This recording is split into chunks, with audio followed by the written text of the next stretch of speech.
was born and raised in Lebanon, which used to be the only majority Christian country in the Middle East.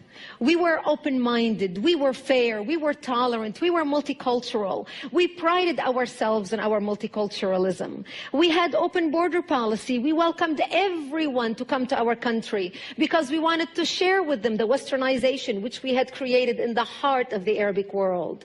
Muslims used to send their children to study in our universities because we had built the best universities in the Arabic world. They graduated and worked in our economy because we had built the best economy in the Middle East, even though we did not have any oil. Beirut became Paris of the Middle East, the banking capital of the Middle East. In 1965, National Geographic magazine had on its front cover, Lebanon, Eden of the Middle East.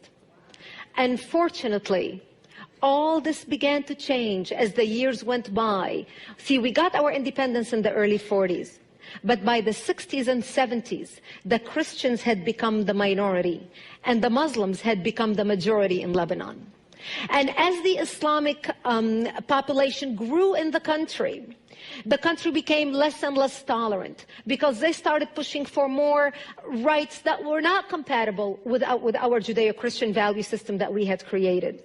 And that's when the problems started. The problem was contained until the influx of the Palestinians out of Jordan in 1970, when Lebanon brought them in because we already had refugee camps. Actually, at that time, Lebanon was the only country in the Middle East to accept the third wave of Palestinians into Lebanon.